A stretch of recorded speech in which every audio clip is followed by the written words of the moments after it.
الحمد لله رب العالمين والصلاة والسلام على أشرف الأنبياء والمرسلين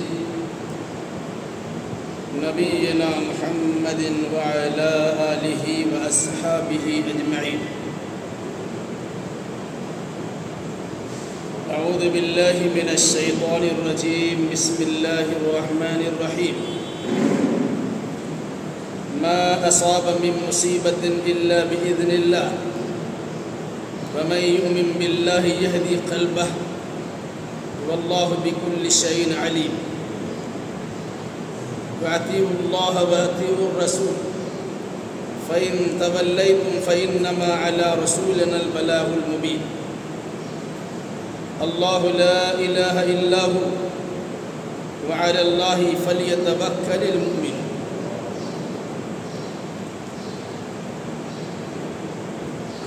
اس سے پہلے سورہ تغابن کے ابتدائی رکوع میں لوگوں کی دو قسمیں بتلائی گئی تھی.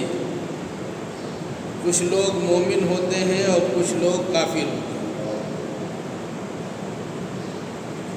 پھر یہ بات آپ کے سامنے آئی تھی جو لوگ کفر کرتے ہیں کافر ہوتے ہیں ایسے انسان کو بسا اوقات دنیا میں سزا مل جاتی ہے ورنہ آخرت میں سزا تو ملنا ہی ملنا ہے. البتہ جو لوگ ایماندار ہوتے ہیں ہو سکتا ہے کہ دنیاوی زندگی میں وقتی پریشانی ان کے سامنے ہو لیکن آخرت کی کامیابی اس کی مقدر بن جاتی ہے. اس مناسبت سے یہ بات آئی تھی کل میدان محشر جو لوگوں کے ہار جیت کا دن ہے. کچھ لوگ ہار جائیں گے یعنی جہنم میں چلے جائیں، کچھ لوگ جیت جائیں گے یعنی جنت میں چلے جائیں. وہ جنت و جہنم سے متعلق فیصلہ کرنے کا دن ہے. ظاہر سی بات ہے جو انسان جنت میں چلا گیا کامیاب و کامران ہو گیا اور جو انسان جہنم میں چلا گیا وہ نقصان اور خسران سے دوچار. اسی تغابن کا معنی ہوتا ہے خسارہ. خسارہ نقصان کا دن. اصلی نقصان، اصلی خسارہ، اصلی گھاٹا یہ ہے کہ انسان کی پوری زندگی بھی گزر جائے میدان محشر میں اسے جنت نہ مل سکے اور وہ جہنم کا ایندھن بن جائے. یہ سب سے بڑا خسارہ اور سب سے بڑا نقصان. آگے کی آیتوں میں اس حقیقت کو واضح کیا گیا ہے کہ دنیاوی زندگی میں اگر کسی کو مصیبت پہنچتی ہے، تکلیف پہنچتی ہے، پھر تکلیف کی مختلف شکلیں ہوتی ہیں. جسمانی تکلیف ہے، ذہنی تکلیف ہے، فکری تکلیف ہے، مالی تکلیف ہے، انفرادی تکلیف ہے، اجتماعی تکلیف، بے شمار تکالیف ہے. تو کوئی انسان کسی انسان کو، کوئی مخلوق کسی مخلوق کو اپنی طرف سے تکلیف نہیں پہنچا سکتا. یہ تکلیف کا پہنچ جانا در حقیقت اللہ تبارک و تعالیٰ کے فیصلے کے مطابق، اللہ کی اجازت اور اللہ کے اذن کے بغیر کسی کو تکلیف نہیں پہنچ سکتی. اسی حقیقت کو آگے کی آیت میں واضح کیا گیا ہے. ما اصاب من مصیبت الا باذن اللہ. جو کچھ مصیبت پہنچتی ہے وہ اللہ کے حکم سے پہنچتی ہے. وقتی دور سے مسلمانوں کو شروع دور میں پریشانی لاحق ہوئی تھی. اسلام لانے کی جرم میں لوگوں نے بڑا ستایا تھا، بڑی تکلیف پہنچائی تھی. تو اہل ایمان کو متنبہ کیا گیا کوئی انسان تمہیں تکلیف نہیں پہنچاتا ہے بلکہ اللہ کی اجازت سے تمہیں تکلیف پہنچتی ہے صرف اس لیے کہ تمہیں نکھارا جا رہا ہے، تمہاری آزمائش اور امتحان کیا جا رہا ہے کہ تم ایمان پہ ثابت قدم رہتے ہو کہ پلٹ جاتے ہو. اب اگر ثابت قدم رہتے ہو تو اللہ کے بڑا مقام ہے اور اگر پلٹ جاتے پھر جاتے ہو پھر تمہارا حال تو بڑا خطرناک ہے. تو یہ مصیبت تمہارے سامنے آتی ہے، اب تم اپنے حال کے بارے میں جائزہ لے سکتے ہو کہ تم اللہ کے آزمائش سے دوچار ہو یا اللہ کے عذاب میں گرفتار ہو۔ ہر شخص اپنے بارے میں فیصلہ کر سکتا ہے۔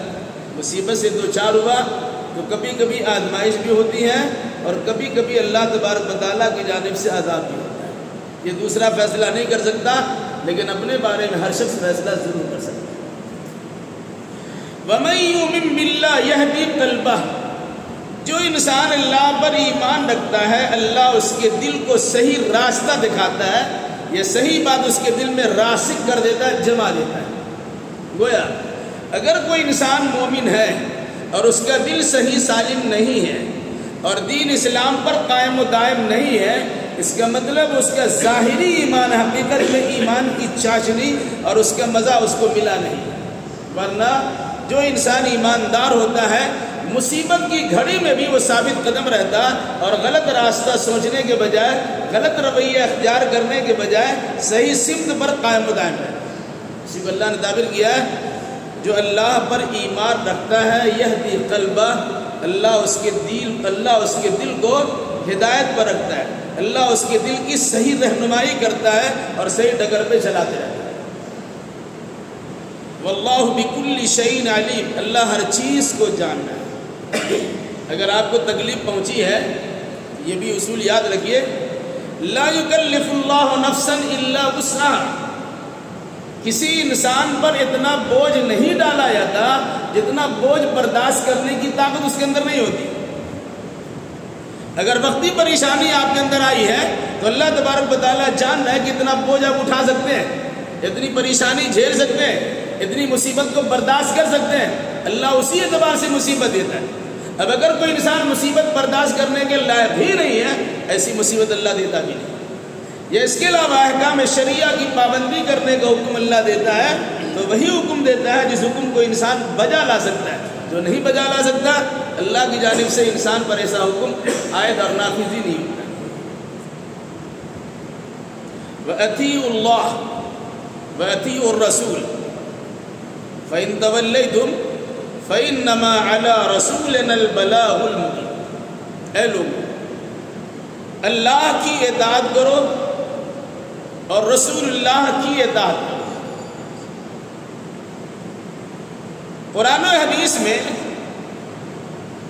دو اطاعتوں کا تذکرہ بارہا کیا، اس میں کوئی شرط نہیں ہے۔ ایمان لانے کے نتیجے میں اللہ کی بات ماننا ہی پڑے گی، رسول اللہ کی اتباع کرنا ہی پڑے گی۔ باقی دنیا میں بہت ساری اطاعتیں اور بھی ہیں، ماں باپ کی اطاعت ہے، رشتہ دار کی اطاعت ہے، دوست احباب کی اطاعت ہے، ائمہ مشائخ کی اطاعت ہے، امیر اور سربراہ کی اطاعت ہے۔ وہ ساری اطاعتیں مشروط ہیں اللہ اس کے رسول کے احکام کی پابندی سے۔ اگر کسی عالم نے کوئی بات کہی ہے اللہ اس کے رسول کے خلاف ہے، وہ بات ان کی نہیں مانی جائے، ان کا ادب و احترام ضرور کیا جائے گا، وہ بات نہیں مانی جائے گی۔ کسی مفتی نے آپ کو فتویٰ دے دیا، کسی قاضی نے آپ کے موافق فیصلہ سنا دیا، اگر وہ فیصلہ کتاب و سنت کے خلاف ہے وہ فیصلہ مانے جانے کے لائق نہیں۔ تمہارا شرط کیا ہے؟ فیصلہ صحیح ہے تو مانا جائے گا، فیصلہ صحیح نہیں ہے تو نہیں مانا جائے گا۔ لیکن اللہ اس کے رسول کی جانب سے جو فیصلہ آتا ہے وہ تو صحیح ہی ہوتا ہے، اس کو ماننا ہی پڑے گا۔ اس لیے اللہ نے بارہا قرآن میں کہا ہے اطیعوا اللہ و اطیعوا الرسول، اللہ کی اطاعت کرو اور رسول اللہ کی اطاعت کرو، اللہ کی بات مانو اور رسول اللہ کی بات مانو بغیر کسی شرط کے۔ فَإِن تَوَلَّيْتُمْ، پھر اگر تم منہ موڑ لو، اللہ اس کے رسول کی بات ماننے سے پلٹ جاؤ، پیٹ پھیر لو، منہ موڑ لو، فَإِنَّمَا عَلَىٰ رَسُولِنَا الْبَلَاغُ الْمُبِينُ، اللہ نے کہا ہمارے رسول کے ذمے کھلے طور سے پہنچا دینا ہی کام ہے، تم کو ماننا نہ ماننا تمہارا کام ہے۔ پیغام دینا اللہ کا کام، پیغام پہنچانا رسول اللہ کا کام، پیغام تسلیم کرنا نہ کرنا عوام الناس کا کام۔ مانو گے تمہارا فائدہ ہوگا، نہیں مانو گے تمہارا نقصان ہوگا۔ اگر اللہ کے رسول نے تم تک پیغام پہنچا دیا اللہ کی جانب سے لا کر، تو لانے بھی حق پر ہے اور پہنچانے بھی حق پر ہے۔ پہنچانے کے نتیجے میں ان کو تو ثواب مل جائے گا، درجہ مل جائے گا، مقام مل جائے گا۔ اگر آپ عمل کریں گے تو آپ کو فائدہ ہوگا، نہیں عمل کریں گے تو کسی کو کچھ بگڑا نہیں گا، آپ کہیں بگڑے گا، آپ کہیں نقصان۔ اللہ لا الہ الا ہو وعلی اللہ فلیتوکل المؤمنون، اللہ کہ نہیں ہے کوئی معبود سوائے اس کے سوا کوئی معبود، اللہ ہی عبادت کے لائق۔ جب عبادت کے لائق اللہ ہے، عبادت کے لائق اللہ ہے، وعلی اللہ فلیتوکل المؤمنون، تو مومنوں کو اللہ ہی پہ بھروسہ کرنا چاہیے۔ مطلب کیا ہوا؟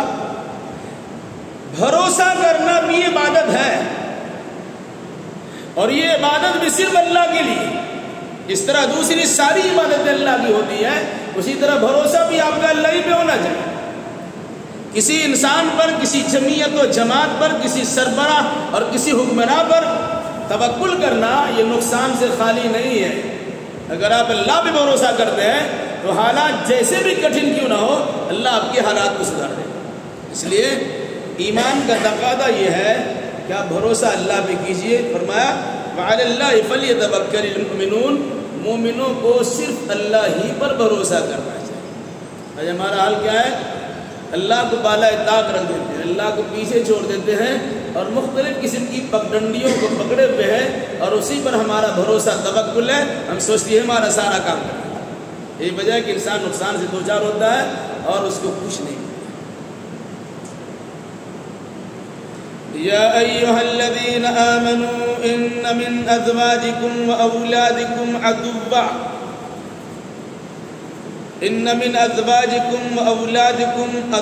لکم فاحذروہم وان تعفوا وتصفحوا وتغفروا فإن اللہ غفور رحیم۔ بڑی اہم بات بیان کی جا رہی ہے، اسے ذہن میں ضرور بسائیے۔ اے ایمان والو، یقیناً تمہاری بعض بیویاں اور تمہاری بعض اولاد عدو لکم، وہ تمہارے دشمن ہیں۔ ساری بیویاں اور ساری اولاد دشمن نہیں ہے، لیکن بعض بیویاں اور بعض اولاد دشمن ہوتی ہیں۔ فاحذروہم، قرآن نے کہا ان سے ہوشیار رہو۔ بیوی دشمن ہو اور شوہر دشمن ہو، کیسے سمجھا؟ بیوی دشمن ہو یا شوہر دشمن ہو، ماں باپ دشمن ہو یا اولاد دشمن، اس کی دشمنی کیسی ہے؟ قرآن نے کیا کہا؟ ان من ازواجکم، عربی گرامر کے اعتبار سے من تبیزیہ ہے، یعنی ساری بیویاں اور ساری شوہر، سارے اولاد اور سارے ماں باپ ایک دوسرے کے دشمن نہیں ہے، لیکن کچھ ہیں۔ اس لیے فرمایا تمہاری بعض بیویاں اور بعض اولاد عدو لکم، تمہارے دشمن ہیں۔ فاحذروہم، تم ان سے متعلق ہوشیار رہو۔ جب دشمن ہے تو دشمن سے ہوشیار رہنا چاہیے۔ بیوی کیسے دشمن ہو سکتی ہے، بچے کیسے دشمن ہو سکتے ہیں، اس پر ایک شان نزول ہے۔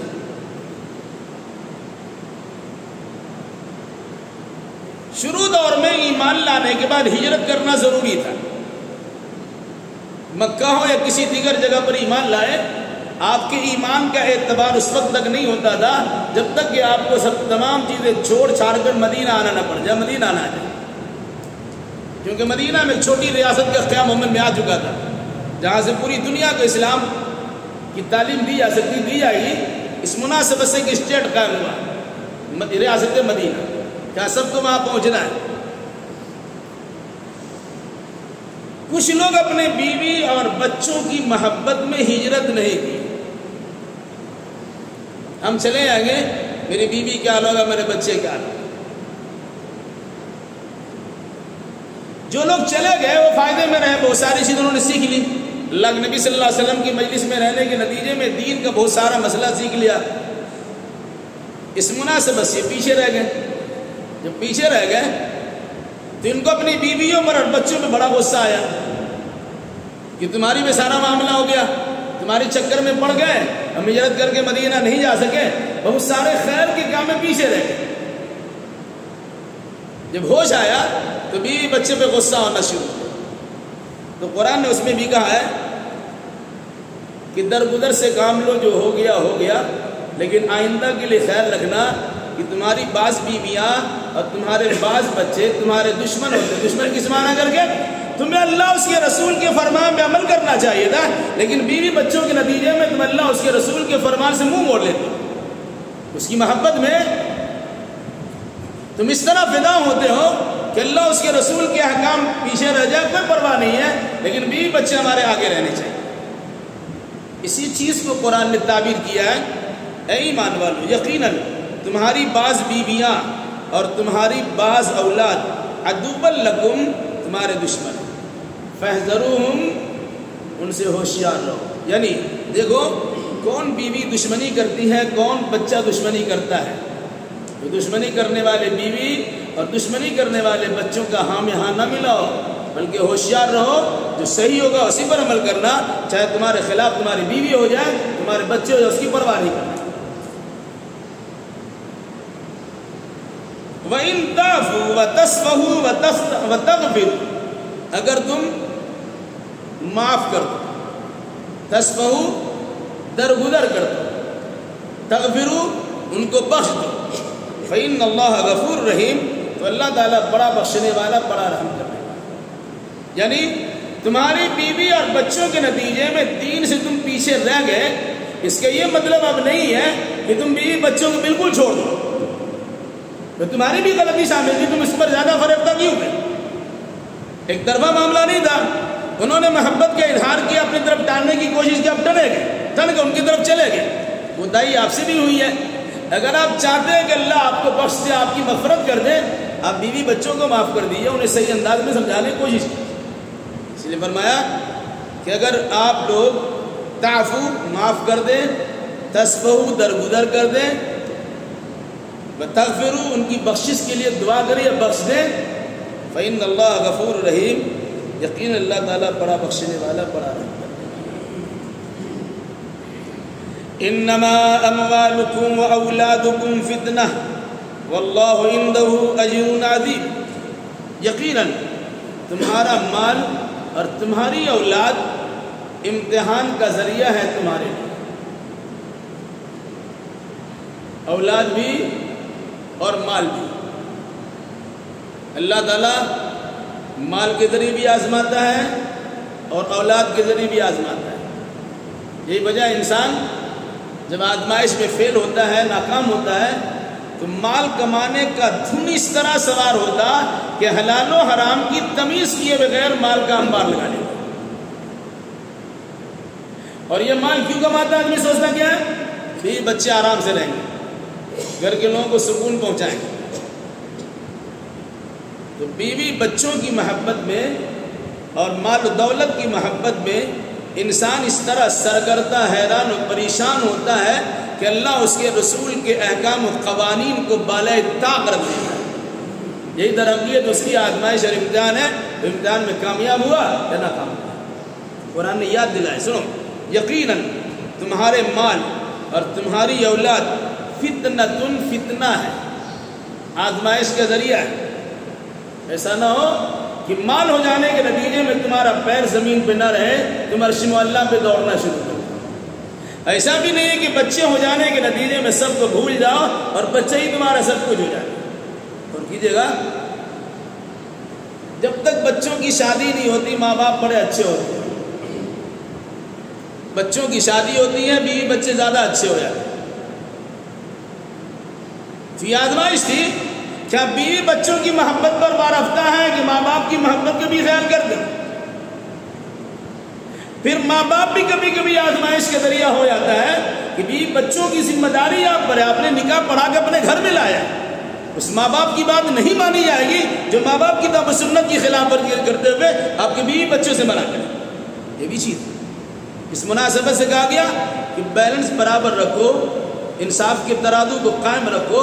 جن کا جو حق ہے وہ حق دیا کرو. نہ پورے طور سے ماں باپ کی طرف ڈھلک سکتے ہو، نہ پورے طور سے بیوی بچوں کی طرف مائل ہو سکتے ہیں. جن کا جو حق اس کو دیا کرو. تو یہ آزمائش کا ذریعہ ہے.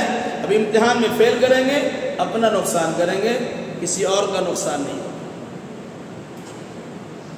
واللہ عندہ اجر عظیم، اللہ کے پاس ہی بڑا اجر و ثواب. یعنی امتحان کو امتحان سمجھ کر آدمی گزار لیتا ہے اور کامیابی حاصل کر لیتا ہے تو ایسے انسان کو اجر عظیم بڑا اجر و ثواب عطا کیا ہے. اور اگر کوئی انسان امتحان میں ناکامی اختیار کر لیتا ہے تو سارا سرمایہ ہونے کے باوجود خسارہ اور نقصان سے اپنے آپ کو بچا نہیں پاتا. اس لیے فرمایا تمہارا مال تمہاری اولاد تمہارے لیے فتنہ آزمائش کا ذریعہ ہے. خاص خیال کرنا اگر اجر و ثواب چاہتے ہو تو ہر ایک کے حقوق کو ادا کرو اور اللہ تبارک و تعالیٰ کے یہاں بڑا اجر و ثواب کا مستحق بن جاؤ.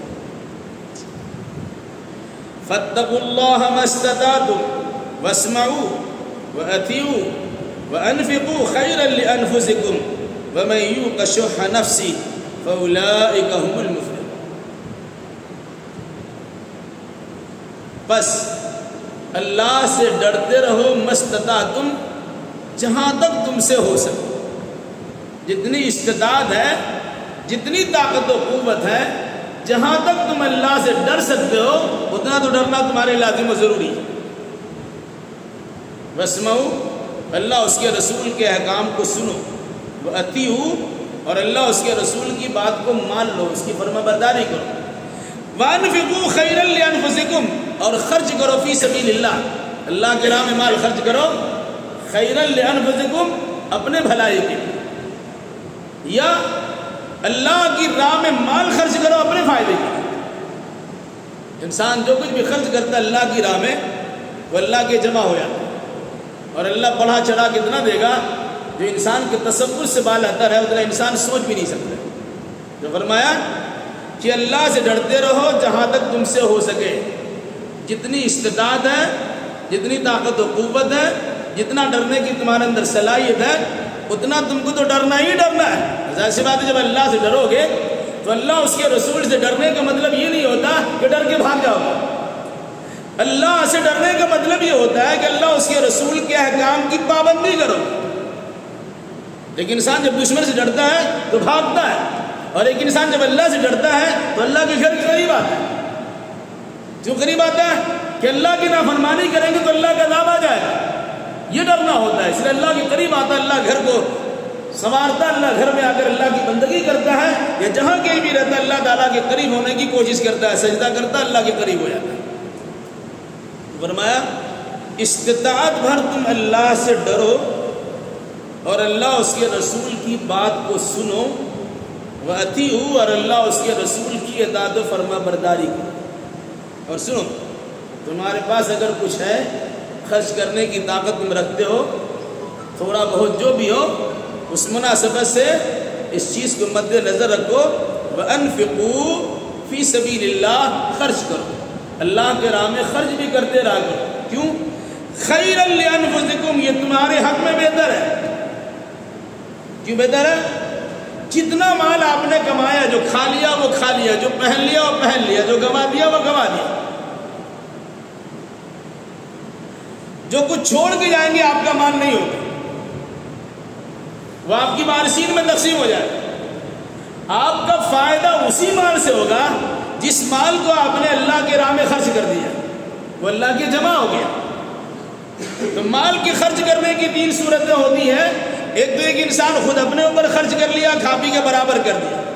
ایک تو یہ ہے کہ میری بچوں کے لیے چھوڑ کے چلا گیا یعنی وارثین کے لیے چھوڑ کے چلا گیا.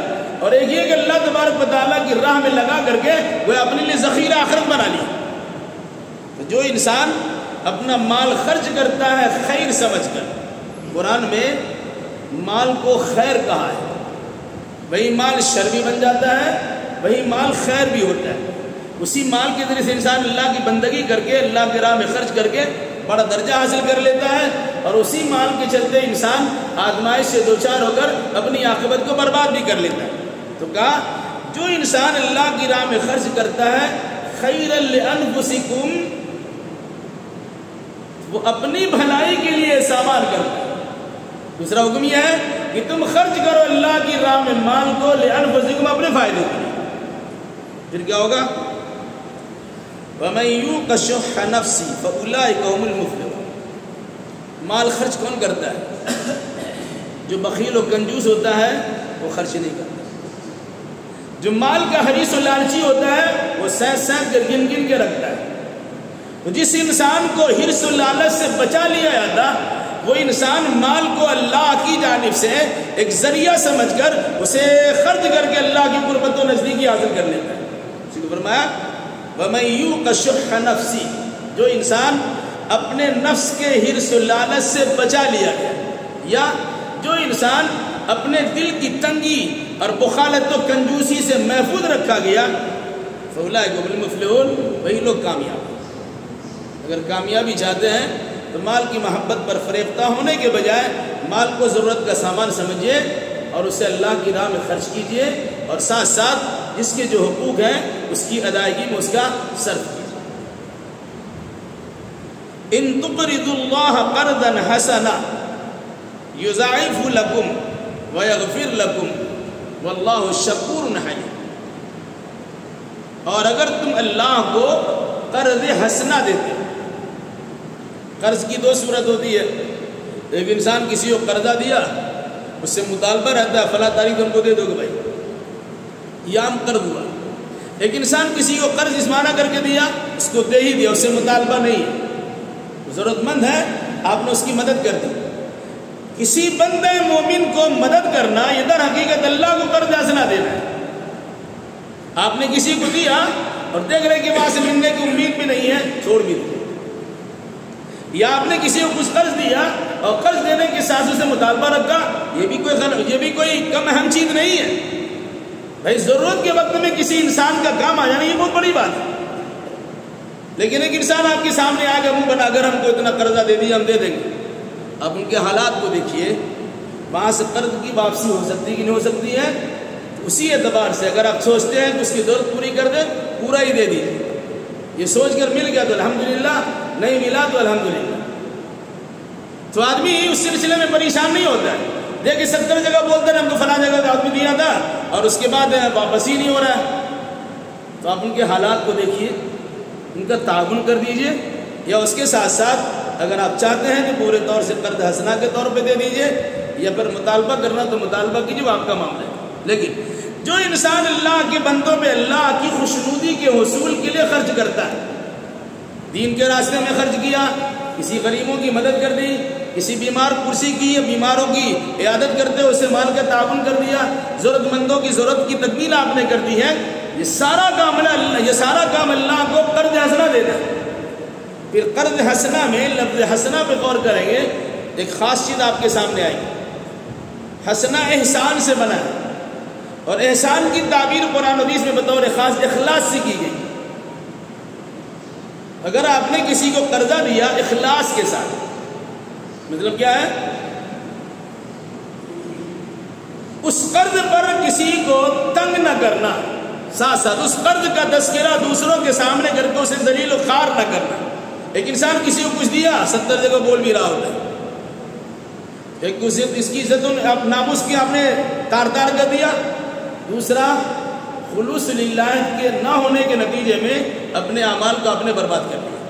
تو قرض حسنا سے مراد اللہ کی راہ میں خرچ کیجئے اخلاص کے ساتھ. فائدہ کیا ہوگا؟ یضاعف لکم، اللہ اسے بڑھا چڑھا کے دے گا. 1 روپیہ دیا، کتنا دے گا اللہ؟ 10 گنا دے گا کہ 700 گنا دے گا؟ کہ واللہ یرزق من یشاء بغیر حساب، اللہ کسی کو بلا حساب دیتا ہے. تو جتنا زیادہ آپ کی اس عمل پر اخلاص ہوگا اتنا زیادہ اللہ تبارک و تعالیٰ کی جانب سے اجر و ثواب کے مستحق بنے گے.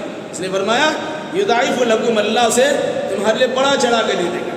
ساتھ ساتھ ویغفر لکم، قرض دینے سے یا اللہ کے راہ میں خرچ کرنے سے انسان کی مغفرت بھی ہوتی ہے، ان کی بعض خطائیں اللہ تعالیٰ اس عمل کے ذریعے سے معاف بھی کر دیتا. کیوں ایسا ہوتا؟ واللہ شکور حلیم، اللہ بڑا قدرداں اور بڑا بردبار ہے. قدرداں مطلب کسی کے چھوٹے بڑے عمل کی قدر کرنے والا. جب انسان کے عمل کی قدر اللہ کرتا ہے اسے بڑھا کے بھی دیتا ہے، ان کی مغفرت بھی کر دیتا ہے.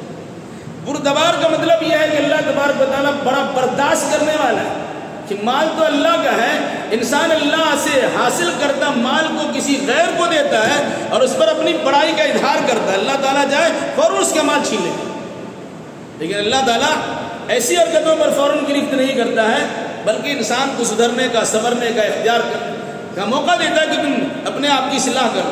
تو اللہ قدرداں بھی ہے اور اللہ برداشت کرنے والا بردبار بھی.